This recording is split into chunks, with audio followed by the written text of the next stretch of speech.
What if the reason you have not achieved the life you claim to want has nothing to do with luck, talent, timing, or circumstance, and everything to do with the truth about success you have been avoiding? Because accepting it would make you fully responsible for everything you are and everything you are not. Sit with that question, because it is not rhetorical. It is an entry point. Napoleon Hill spent decades studying men who built empires and men who collapsed under the weight of their own excuses, and he reached a conclusion so simple that most people rejected it. Success is not something you pursue. It is something you allow by aligning your inner world with laws that do not negotiate, do not sympathize, and do not reward intention without discipline.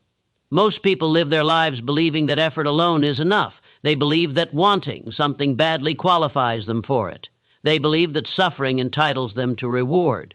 Hill learned, slowly and painfully, that the universe does not operate on fairness. It operates on law, mental law, emotional law, behavioral law. And these laws respond not to what you say you want, but to what you consistently think, feel, and act upon when no one is watching. You were not taught this. You were taught comfort. You were taught compromise. You were taught to wait. You were taught to manage expectations so disappointment would hurt less, but no one taught you that expectation itself is the architect of outcome, that what you repeatedly assume becomes the framework through which reality responds to you. Hill observed that the majority of people never consciously choose their purpose. They inherit it unconsciously from fear, from social pressure, from avoidance of discomfort. They drift into careers, drift into relationships, drift into habits, and then wonder why life feels dull, heavy, and unfulfilling. Drifting feels safe because it postpones decision. But postponing decision is itself a decision, one that slowly hands control of your life to circumstances. Definiteness of purpose is the first law because without it, the mind has no organizing principle. Energy scatters, effort dilutes. Imagination runs unchecked and often turns against you. A definite purpose is not a vague wish. It is a precise internal command. It is a declaration of identity so clear that it begins to filter thoughts automatically. When purpose is definite, distraction becomes obvious. When purpose is absent, distraction feels like relief. Hill learned that men who succeed do not think more positively than others. They think more deliberately. They decide what they will think about, and more importantly, what they will refuse to think about. This refusal is not suppression, it is discipline. The disciplined mind does not argue endlessly with fear, it replaces fear with direction. Burning desire is born from definiteness, not excitement, not obsession. Burning desire is the quiet, relentless insistence that this is the path and no alternative will be entertained. It is not emotional volatility. It is emotional commitment. It does not shout.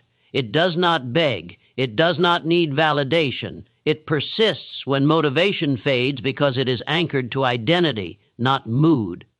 Most people misunderstand desire. They treat it as a feeling that comes and goes. Hill understood desire as a force that must be cultivated. Left alone, desire weakens. It is eroded by doubt, comfort, and delay. Strengthened deliberately, desire becomes obsessional in the most controlled sense of the word. It occupies the mind. It directs imagination. It demands expression through action. Faith, as Hill used the word, has nothing to do with blind belief. It is the result of repeated internal instruction. Faith is confidence in one's ability to direct thought and emotion toward a chosen end. You cannot will faith into existence in a single moment. You build it by proving to yourself again and again that you can control your inner world regardless of external conditions. This is where autosuggestion becomes critical. The mind is not persuaded by logic alone. It is conditioned by repetition infused with emotion. Every thought you repeat carries instruction. Every inner dialogue trains the subconscious to expect a certain type of outcome. If you repeatedly speak to yourself in the language of limitation, the subconscious accepts limitation as reality. If you repeatedly affirm discipline, clarity, and persistence, the subconscious aligns behavior to support those traits. Autosuggestion is not pretending, it is programming, and programming does not require belief at the beginning. It requires consistency. Belief follows repetition, not the other way around. Hill knew that the subconscious mind does not argue. It accepts, it acts, it enforces. Whatever you give it most often becomes law. This is why fear is so powerful. Fear is rehearsed unconsciously. It is repeated through imagination without discipline. It is reinforced by memory and anticipation. Fear does not need logic to survive. It needs repetition. Hill identified fear as the primary barrier to success, not because fear is overwhelming, but because it is familiar. People cling to fear because it is known, and the unknown requires responsibility. Mastery of fear does not come from eliminating it. It comes from understanding its function. Fear is a signal, not a command. It signals growth, exposure, transition. The undisciplined mind treats fear as instruction to retreat. The disciplined mind treats fear as confirmation that it is moving beyond the familiar. Imagination is the most powerful tool you possess, and the most dangerous if left unmanaged. Hill observed that imagination creates reality twice, first internally, then externally. Whatever you habitually imagine with emotion becomes a blueprint. The mind then organizes behavior to make that blueprint visible in the world. This is not mystical. It is neurological and behavioral alignment. Most people use imagination destructively. They imagine failure before it happens. They imagine rejection before they act. They imagine loss before they risk, and then they call their hesitation realism. Hill called it self-sabotage disguised as caution. Decision is the moment imagination becomes real. Without decision, imagination remains fantasy. Decision collapses possibility into action. It forces the mind to commit resources. Indecision keeps energy trapped in internal conflict. Hill noticed that successful people decide quickly not because they are reckless, but because they trust their ability to adjust. The drifting mind delays decision because it fears responsibility for outcome. Persistence is the executor of all mental law. Without persistence, every philosophy collapses into theory. Persistence is not stubborn repetition of the same mistakes. It is sustained effort guided by learning. It is the refusal to stop when feedback is slow, unclear, or discouraging. Hill found that most people quit not because they fail, but because they become emotionally fatigued by delay. Self-discipline is the structure that makes persistence possible. Discipline is not punishment. It is alignment. It aligns action with purpose, even when emotion resists. The disciplined mind does not wait to feel ready. It acts according to principle. Over time, emotion follows behavior, not the other way around. Hill understood that invisible mental forces shape destiny because behavior is always preceded by thought, and thought is always influenced by belief. Belief is built internally long before results appear externally. When belief and action align, progress accelerates. When they conflict, effort feels heavy and inconsistent. Success, then, is an internal conquest, a conquest over drift, over fear, over emotional reactivity, over the temptation to abandon long-term purpose for short-term relief. External achievement is simply the visible evidence of this internal victory. Hill did not romanticize this process. He did not promise ease. He promised inevitability for those willing to pay the price. The price is discipline when comfort is available, persistence when quitting would feel justified, responsibility when blame would feel relieving. Most people will never pay this price, not because it is impossible, but because it is uncomfortable. And discomfort is the one thing modern life teaches people to avoid at all costs. But the cost of avoidance is far greater. It is a life lived below capacity, a life filled with explanation instead of execution, a life where potential becomes regret. This is the truth. Hill took 25 years to fully understand. Not that success is difficult, but that it is exacting. It demands precision of thought, consistency of emotion, and firmness of decision. It demands that you stop negotiating with yourself. If you are willing to accept this, truly accept it, then what follows will not be motivational. It will be instructional. Because once you see the laws clearly, you can no longer pretend ignorance. And once ignorance is gone, responsibility remains. This is where the real work begins. The moment this truth settles into the mind, resistance appears. not from the world, but from within. Napoleon Hill discovered that the human mind does not rebel against difficulty as much as it rebels against authority over itself. The ego resists being governed. It prefers excuses to structure, comfort to command. And so when you begin to understand that success is not outside you, but entirely dependent on your internal order, something inside you pushes back. This pushback is not failure. It is evidence that you are touching the real mechanism. Most people never feel this resistance because they never challenge the internal chaos that governs them. They stay busy, they stay distracted, they stay reactive.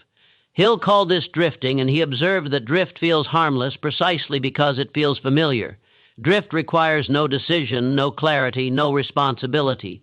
It allows life to happen to you while you explain it afterward. But once you confront the idea that your results are a mirror of your habitual thinking, drifting becomes impossible to ignore. Every excuse loses its comfort.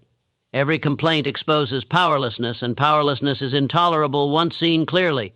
This is why most people reject responsibility even when it is offered as empowerment. Responsibility removes the safety of blame. It removes the ability to wait. It removes the illusion that someone else will intervene. Hill knew that the moment a person truly accepts responsibility for their mental world, their life cannot remain the same. Something must reorganize. The mind is not designed to hold contradiction for long. You cannot believe you are responsible and continue behaving as if you are not. Either behavior rises or belief collapses. This tension is where transformation begins. Definiteness of purpose is not chosen casually at this stage. It is chosen under pressure. Hill learned that purpose born from comfort rarely survives adversity. Purpose born from confrontation with one's own mediocrity is far more durable. When you see clearly what drifting has cost you, purpose sharpens, desire intensifies, time becomes precious. Burning desire often emerges not from ambition but from disgust. Disgust with repetition, disgust with wasted years, disgust with unrealized potential. Hill never framed desire as something soft or inspirational. He framed it as a force born when the pain of staying the same becomes greater than the pain of change. At this level, desire stops being emotional and starts being structural. It reorganizes priorities. It changes what feels urgent. It compresses tolerance for distraction. You no longer need motivation to act. Inaction begins to feel heavier than effort. This is how the internal hierarchy shifts. Faith now takes on a different character. It is no longer faith that success will arrive easily or quickly. It is faith in process, faith that disciplined effort, applied consistently, produces results regardless of external noise. Hill emphasized this because impatience destroys more dreams than lack of talent ever could. Impatience is rooted in entitlement, the belief that effort should be immediately rewarded. The disciplined mind does not negotiate with time. It understands that growth operates on accumulation, not instant conversion. Autosuggestion becomes sharper here, not affirmations spoken hopefully, but instructions delivered firmly. The language you use internally matters because it sets expectation. Expectation dictates interpretation. Interpretation dictates emotion. Emotion dictates action. If you speak to yourself as someone who is trying, your actions will be tentative. If you speak to yourself as someone who is building, your actions will be deliberate. If you speak to yourself as someone who is responsible, your actions will be decisive. The subconscious listens to tone more than content. Hesitation weakens instruction. Certainty strengthens it. This is why calm, repeated internal commands reshape identity over time. The mind adapts to what is expected of it. Fear resurfaces here, but in a different form. Not fear of failure, but fear of exposure. Exposure to your own standards. Exposure to the possibility that you are capable of more than you have ever demanded from yourself. This fear is subtle. It disguises itself as realism, caution, or the need for more preparation. Hill recognized this pattern. He saw intelligent, capable individuals delay indefinitely, not because they lacked opportunity, but because commitment would remove their excuses. As long as they were preparing, they could preserve the identity of potential. Commitment forces performance. Performance reveals truth. Decision is the blade that cuts through this hesitation. A real decision is irreversible psychologically, even if strategy changes. It alters identity. It declares, this is who I am now. And once identity shifts, behavior follows. Indecision keeps identity fluid. Fluid identity feels safe because nothing is final. But fluid identity never produces solid results. Wealth, impact, and mastery are built on fixed internal standards. Persistence begins to look different now. It is no longer heroic. It is methodical. It is showing up without drama. Hill noticed that the most successful individuals were not emotionally attached to their daily effort. They did not romanticize struggle. They simply executed consistently. This consistency is rare because it is boring. It lacks novelty. It offers no immediate validation. But boredom is not an obstacle to success. It is a requirement. Only those who can endure boredom without abandoning purpose reach the long-term RU. ARDS. Self-discipline becomes quieter here. It is no longer about forcing yourself. It is about removing options. When you decide in advance how you will act, discipline becomes easier. You are not debating with yourself each day. You are following a standard. Standards simplify life. They reduce decision fatigue. They eliminate negotiation. Hill believed that freedom is born from discipline, not the absence of it. Without discipline, the mind is pulled in every direction by impulse and emotion. Invisible mental forces are now clearly at work. Your environment begins to respond differently as your internal posture changes, not magically, but perceptually. You notice opportunities you once ignored. You hear information you once dismissed. You attract conversations aligned with your focus. Focus narrows reality. The mind cannot attend to everything. What you prioritize internally becomes what you experience externally. This is why clarity is power. When purpose is definite, the world feels more navigable. Chaos does not disappear, but it stops overwhelming you. Hill understood that destiny is shaped not by grand moments, but by daily internal alignment. What you think when tired, what you do when unobserved, what you choose when no one is enforcing standards but you. This is the real battlefield, and now that you see it, you cannot unsee it. The question is no longer whether success is possible. The question is whether you are willing to live with the internal demands it requires. At a certain point in this internal journey, something unsettling happens. The mind begins to recognize patterns it once ignored. Not dramatic patterns, not obvious failures, but quiet repetitions that have shaped entire decades without permission. Napoleon Hill realized that this moment is unavoidable for anyone who moves beyond surface ambition and into real mental control. It is T. The moment when you stop asking why success feels distant and start seeing how consistently you have rehearsed its absence. This realization is not comforting. It strips away narratives. It exposes habits of thought you defended as realism but were nothing more than trained limitation. It reveals that the mind has been working perfectly all along, just not in your favor. Every result you have produced has been earned mentally before it appeared physically, not deserved, earned, and this distinction is brutal to accept because it removes entitlement completely. Hill spent years observing people who worked tirelessly yet never advanced. Their effort was real, but their internal alignment was broken. They fought the world while sabotaging themselves. They pushed forward during the day and dismantled their progress at night with doubt, fear, and inconsistent self-image. They never understood why momentum slipped away, why opportunity dissolved, why persistence faded exactly when it mattered most. The answer was always internal. The subconscious mind does not respond to effort alone. It responds to identity. It asks one relentless question beneath every action: is this behavior consistent with who you believe you are? If the answer is no, resistance emerges. Fatigue increases. Focus fractures. Discipline weakens. The mind quietly pulls you back to familiar territory, not because it wants you to fail, but because it wants coherence. This is where definiteness of purpose becomes more than direction. It becomes containment. Without a definite purpose, the mind leaks energy. Thoughts scatter. Emotions spike and crash. Imagination runs unchecked and often turns against you. With purpose, the mind organizes itself. It begins filtering what deserves attention and what must be ignored. This filtration is not conscious at first. It is learned through repetition, Hill emphasized. That a definite purpose must be emotionally charged, but emotionally controlled. Desire without control becomes obsession that burns out. Control without desire becomes discipline without drive. Burning desire is the fusion of both. It is sustained intensity, not explosive emotion. It does not shout urgency. It radiates inevitability. Most people mistake excitement for desire. Excitement fades quickly because it depends on novelty. Burning desire survives boredom. It survives repetition. It survives long periods without feedback. Hill observed that the most successful individuals were not emotionally stimulated by their work every day. They were internally committed to it. Commitment does not ask how you feel.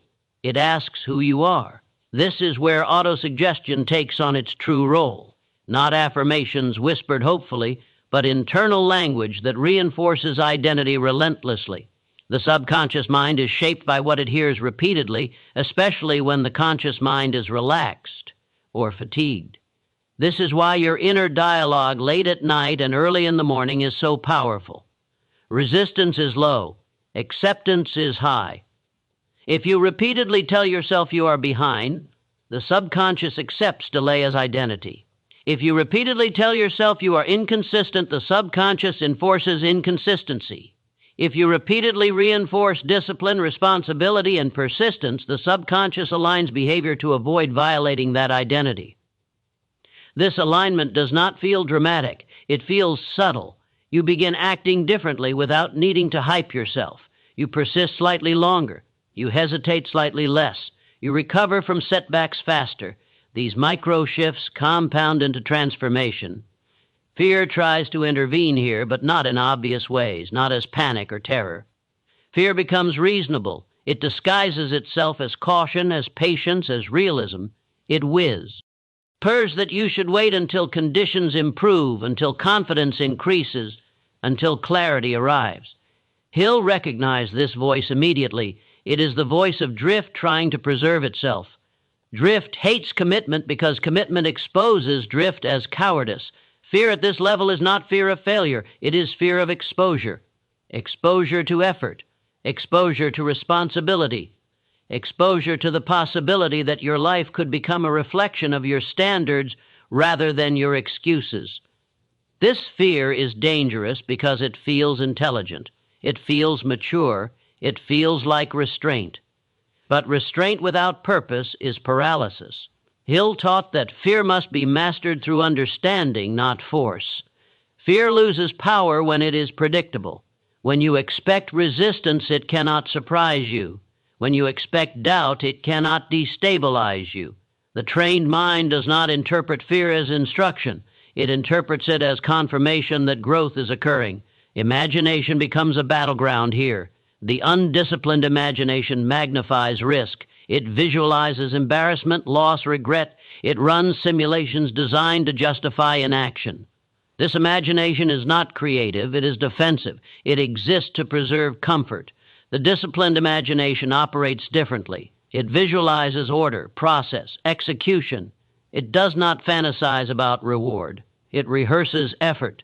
It imagines showing up when tired. It imagines continuing when progress feels invisible. It conditions the mind to treat endurance as normal. This is not motivational imagery. It is mental training. Decision now carries weight. Hill observed that indecision is one of the greatest thieves of energy.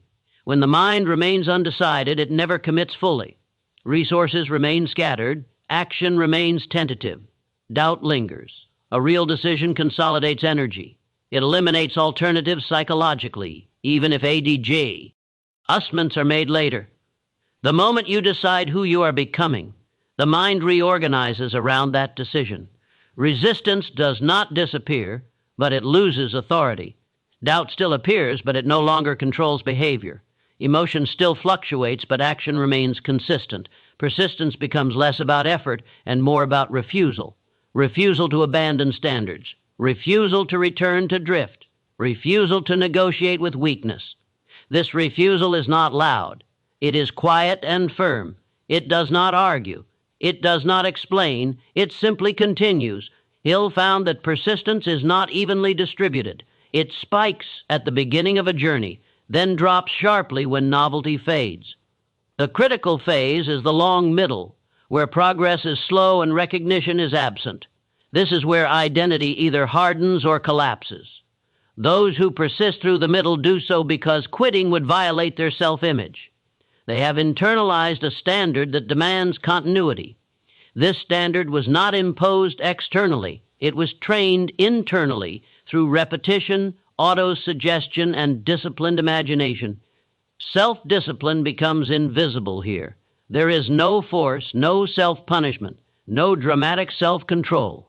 There is simply alignment. Action matches intention because intention has been rehearsed into identity. Hill believed that the invisible mental forces shaping destiny are not mystical currents, but patterns of attention, expectation, and endurance. What you focus on expands. What you tolerate persists. What you repeat becomes normal. Normality is destiny's raw material. As this truth settles, time perception changes. Days feel more finite. Distraction feels more expensive. Effort feels cleaner. You begin measuring life by alignment rather than comfort, by execution rather than intention. This is where seriousness enters. Not heaviness, seriousness. The awareness that your mental habits are not private. They are architects. Every thought is laying brick. Every emotion is reinforcing structure. Every decision is setting direction. Hill did not romanticize this realization. He knew it was isolating. Most people prefer illusion to responsibility. Most people would rather feel hopeful than be accountable. This path narrows quickly because it demands internal leadership. But those who continue experience something rare: internal stability, emotional regulation, confidence without arrogance, purpose without urgency, effort without drama. This is the foundation of wealth. Not money first, control first. And once control is established internally, external success becomes less a matter of chance and more a matter of time. The mind is no longer asking if it can do this. It is preparing itself to endure whatever it takes. There comes a phase in this inner conquest where effort stops feeling like struggle and starts feeling like exposure. Not exposure to the world, but exposure to yourself. You begin noticing the exact moments when you want to retreat, not because the task is impossible, but because it threatens the identity you have been protecting for years. Napoleon Hill understood that this stage is where most people quietly withdraw. Not loudly, not dramatically. They simply soften their standards, loosen their grip, and tell themselves they will return later with more clarity. Later never comes. What is happening internally is subtle but decisive. The mind is testing whether your new discipline is situational or structural. Situational discipline appears when motivation is high and disappears when conditions become uncomfortable. Structural discipline remains even when emotion collapses. Hill observed that success is never granted to those who require emotional permission to act. It is granted to those who have trained themselves to act without consulting mood. This is where self-discipline evolves beyond habit. It becomes command, a quiet authority over your own impulses, the ability to delay gratification without resentment, the ability to endure boredom without seeking escape, the ability to remain present when the mind demands distraction. Distraction is not accidental. It is the mind's attempt to avoid confrontation with growth. When you remove external noise, the internal dialogue becomes louder. Old doubts surface, insecurities speak, memories replay. This is uncomfortable, so the mind reaches for stimulation. Hill recognized this pattern long before modern distractions amplified it. He understood that the untrained mind cannot tolerate silence because silence exposes inconsistency. The disciplined mind welcomes silence because it reveals alignment. As you move deeper into this phase, imagination must be guarded more fiercely than ever, because imagination is no longer just visualizing outcomes. It is now shaping emotional expectation. If imagination is allowed to drift toward impatience, frustration grows. If imagination fixates on timelines, disappointment sets in. Hill taught that imagination must be anchored to process, not reward. Those who fail here are not weak, they are impatient. They want confirmation before completion. They want evidence before endurance. They want assurance that the sacrifice will be worth it. But the law of success does not operate on reassurance. It operates on faith. Faith, as Hill described it, is not belief without reason. It is belief trained through repetition. Faith is built by acting as though your purpose is inevitable long before evidence appears. It is not blind optimism. It is disciplined expectation. Expectation is powerful because the subconscious mind works tirelessly to validate it. If you expect resistance, you prepare for it. If you expect failure, you unconsciously create conditions that justify it. If you expect success as a matter of identity, you endure longer, adjust faster, and recover more completely. This is why indecision is so destructive. Indecision fractures expectation. The mind cannot prepare for two opposing outcomes simultaneously. When you hesitate internally, the subconscious remains conflicted. Energy leaks, focus dulls, effort becomes inconsistent. Hill found that decisive individuals were not always correct, but they were always committed. They did not wait for certainty. They created momentum and refined direction through action. This decisiveness was not impulsive. It was rooted in clarity of purpose and reinforced through faith. Purpose now becomes a stabilizing force rather than an emotional motivator. You no longer need to remind yourself why you started. You simply recognize that stopping is no longer an option consistent with who you are becoming. Fear attempts one final strategy here. It shifts from doubt to identity sabotage. It whispers that you are becoming rigid, obsessive, unbalanced. It suggests that discipline is costing you enjoyment, that seriousness is draining your humanity. Hill saw this tactic clearly. It is fear's attempt to reframe commitment as loss.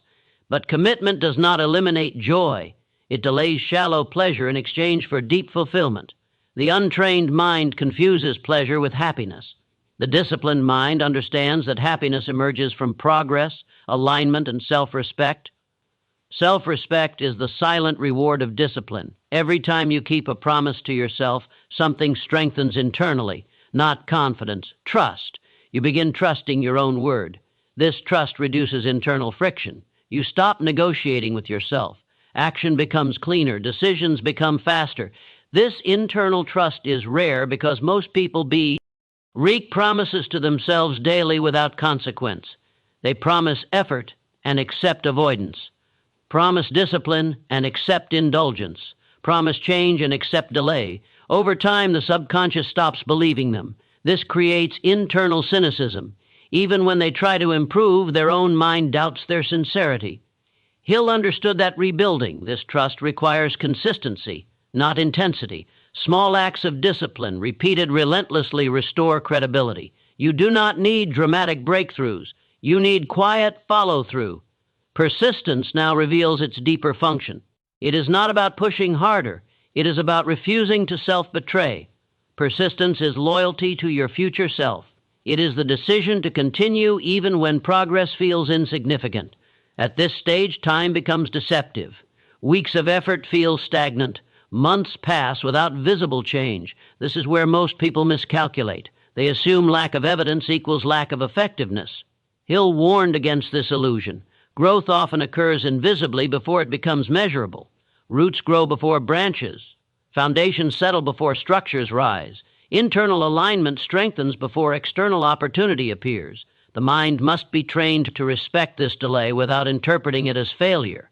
Autosuggestion becomes essential again. Not affirmations about success, but reminders of process. Reminders that discipline compounds, that persistence accumulates, that identity stabilizes through repetition.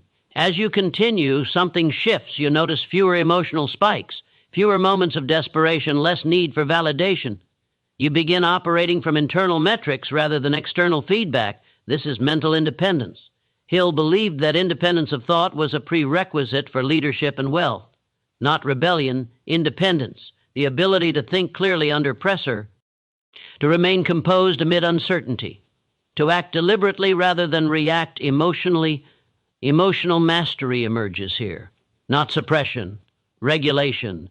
You still feel fear, frustration, and doubt, but they no longer dictate behavior. They pass through rather than take control. This mastery is forged through exposure, not avoidance. Each time you act despite discomfort, you desensitize fear. Each time you persist through boredom, you strengthen endurance. Each time you choose discipline over impulse, you reinforce identity. Eventually, the mind stops questioning whether you will continue.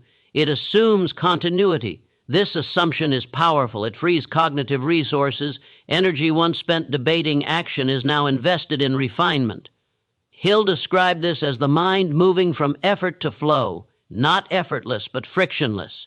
You are still working, still pushing, still enduring, but without internal resistance. This is when opportunity begins to respond, not magically, mechanically. People notice consistency. Systems respond to reliability. Patterns align with persistence, but Hill cautioned against celebrating too early. Early success can destabilize discipline if identity is not solidified. Pride invites complacency. Validation invites relaxation. This is why purpose must remain central. Purpose anchors discipline during both struggle and success. Without it, success becomes a distraction. With it, success becomes a tool. As this chunk of the journey deepens, you realize that success is not something you chase. It is something you allow by becoming internally compatible with it. The mind must be trained to handle responsibility, pressure, and sustained effort before reward arrives. Most people want the reward to motivate the discipline. Hill taught that discipline must exist before reward to sustain it. This understanding changes everything. You no longer how long this will take. You ask how completely you are willing to commit. And that question reshapes destiny long before the world ever notices. At this stage of the internal transformation, the struggle is no longer against circumstance. It is against refinement, against precision, against the temptation to believe that what has already been built is sufficient.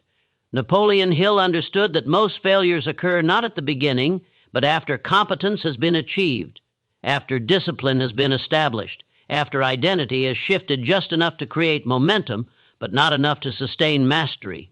This is where subtle decay begins if vigilance fades. The mind, now more capable, seeks efficiency. Efficiency is valuable, but it can quietly erode standards if not governed by purpose. Shortcuts appear reasonable. Exceptions feel justified. Rest extends slightly longer than planned. Focus loosens slightly more than intended. None of these deviations feel dangerous in isolation. That is precisely why they are. Hill observed that success collapses not through dramatic failure, but through accumulated tolerance of deviation. The mind begins negotiating again, not because it is weak, but because it is tired of being sharp. Sharpness requires attention. Attention requires energy. Energy must be deliberately protected. This is where self-discipline matures into self-leadership. Discipline follows rules. Leadership enforces values. Rules can be bent. Values cannot without consequence. The inner leader must now emerge, not as a harsh voice, but as a steady presence that notices drift immediately. The leader does not panic when standards slip. It corrects calmly, firmly. Without emotional indulgence, Hill believed that the greatest power a person could develop was the ability to regulate themselves without external supervision, to work when no one is watching. Persist when no praise is offered, to maintain integrity when compromise would go unnoticed. This integrity is internal consistency, alignment between thought, word, and action. When this alignment is broken repeatedly, internal conflict arises. Conflict drains energy. Energy loss reduces focus. Focus loss weakens persistence. The chain collapses quietly. The refined mind understands this chain intimately. At this level, autosuggestion must evolve again. Early autosuggestion builds belief. Later autosuggestion maintains standards. The internal dialogue becomes less about encouragement and more about calibration. Are you operating at the level you know you are capable of?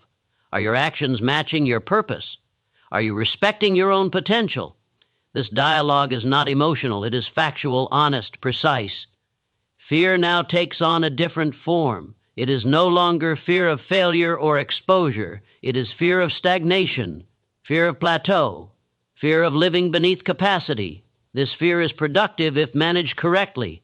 It sharpens attention. It renews commitment. But if allowed to dominate, it creates restlessness and dissatisfaction. Hill taught that imagination must again be disciplined here, not to chase novelty, but to deepen mastery. The imagination must visualize refinement rather than expansion, doing the same things better rather than doing more things poorly. This is counterintuitive in a world obsessed with growth metrics. But Hill was clear: depth creates stability. Stability enables scale. Without depth, expansion collapses. Decision-making becomes more surgical. You no longer decide what to pursue. You decide what to eliminate. Elimination is a form of discipline few master. Removing distractions, obligations, and associations that dilute focus is emotionally difficult because it often involves letting go of comfort, familiarity, and validation. Hill knew, Ted, that the environment shapes thought more powerfully than willpower. If your environment reinforces distraction, discipline will erode no matter how strong your intentions are. The refined mind engineers its surroundings deliberately, not obsessively, intentionally. Associations are adjusted, inputs are filtered, time is protected, energy is rationed. This rationing is not scarcity, it is respect. Respect for mental bandwidth, respect for emotional capacity, respect for purpose. As refinement continues, persistence becomes quieter. There is less struggle, less internal dialogue, less drama. Work is done because it must be done. The mind no longer seeks reassurance, it seeks execution. This is where the concept of faith reaches its most mature form. Faith is no longer belief in future success. It is trust in process. Trust that showing up consistently produces results whether they are immediately visible or not. Trust that alignment compounds even when outcomes lag. Hill emphasized that impatience is one of the most expensive mental habits. It demands reward before process has matured. It creates emotional volatility that disrupts discipline. The refined mind neutralizes impatience by shortening its focus window. Today's task is enough. Today's effort is sufficient. Tomorrow will be handled tomorrow. This narrowing of focus reduces overwhelm. Overwhelm is rarely caused by workload. It is caused by projected responsibility. Thinking too far ahead destabilizes the present. Hill taught that mastery occurs in the present moment, repeated relentlessly. Fear attempts one final manipulation here. It suggests that you are sacrificing too much, that life is passing you by, that seriousness has cost you spontaneity. This fear appeals to nostalgia and comparison. It compares your path to others who appear more relaxed, more entertained, more socially validated. But appearances are deceptive. Hill knew that most people who appear relaxed are internally restless. They are busy avoiding themselves. The disciplined mind is calm because it is aligned. Calmness is not ease, it is coherence. Coherence produces confidence, not arrogance. Confidence rooted in knowing you will do what you say you will do. This confidence radiates subtly. It influences how others respond to you. Opportunities gravitate toward reliability. Trust attracts responsibility. This is where invisible mental forces begin translating into visible results more consistently, not explosively, gradually. The world responds to those who demonstrate consistency over time. Systems reward those who do not require constant correction. Hill warned that this is where ego can re-enter if vigilance drops. Ego wants recognition. Ego wants validation.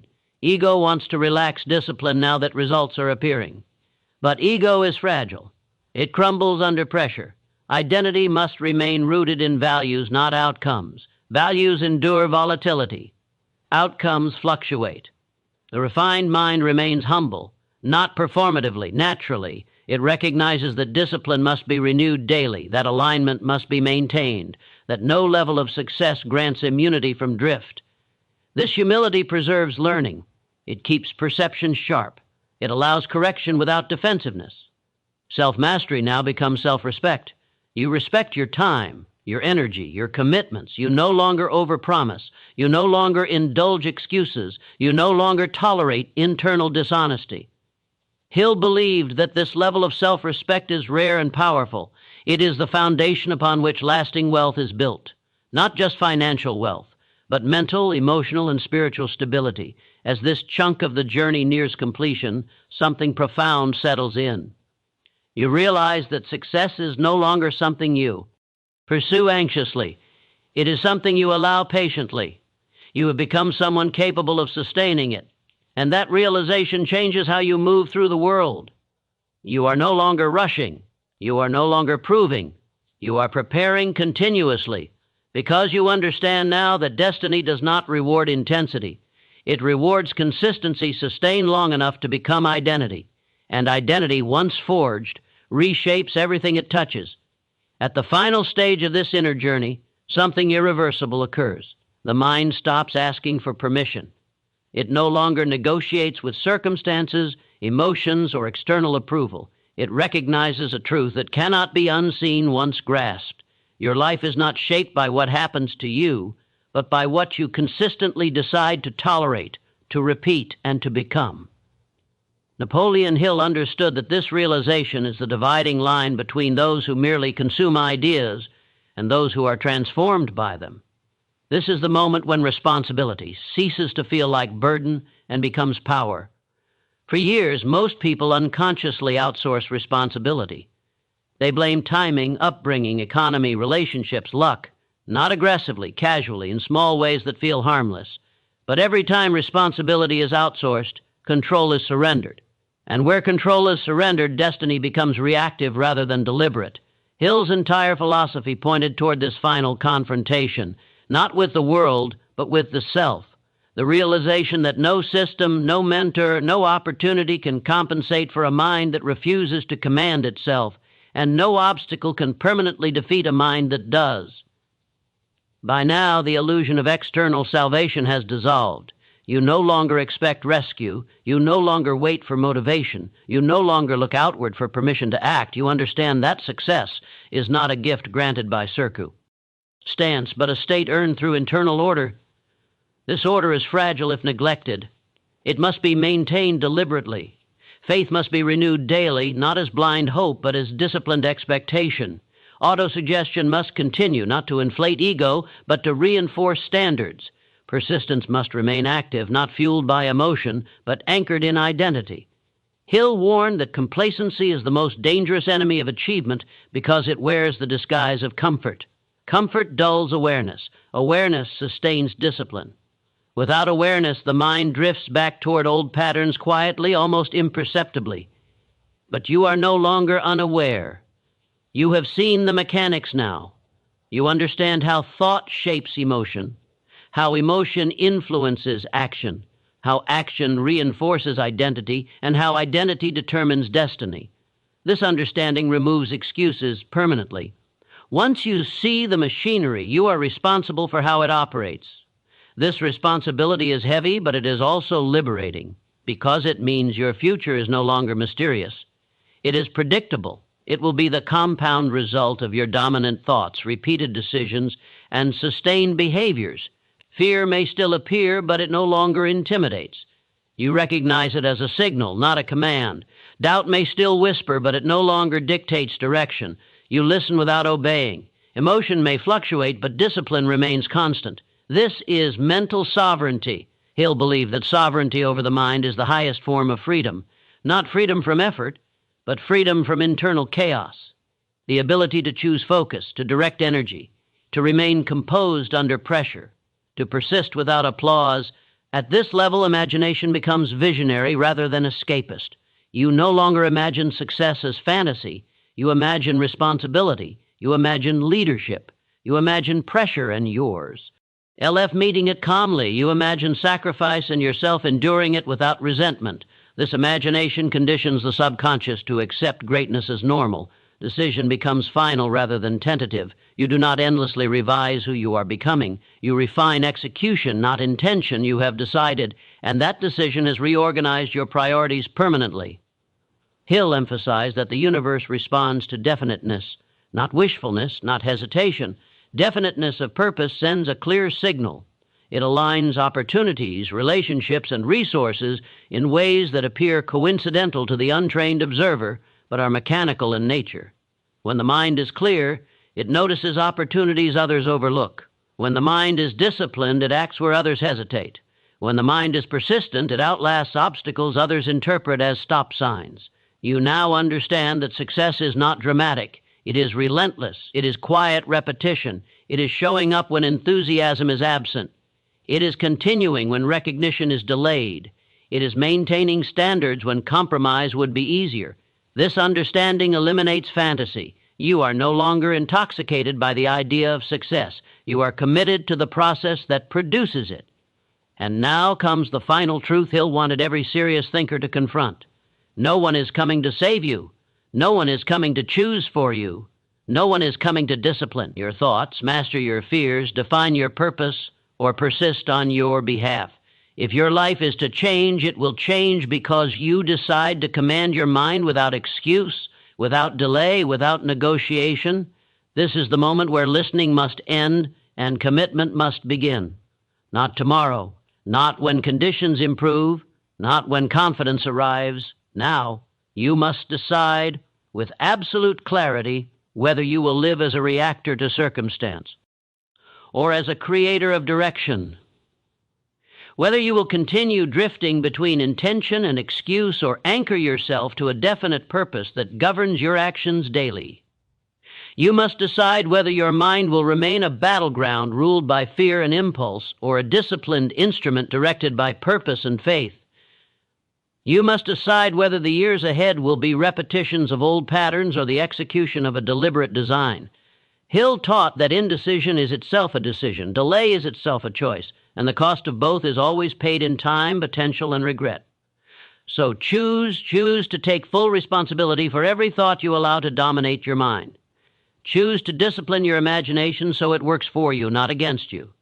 Choose to persist regardless of mood, recognition, or resistance.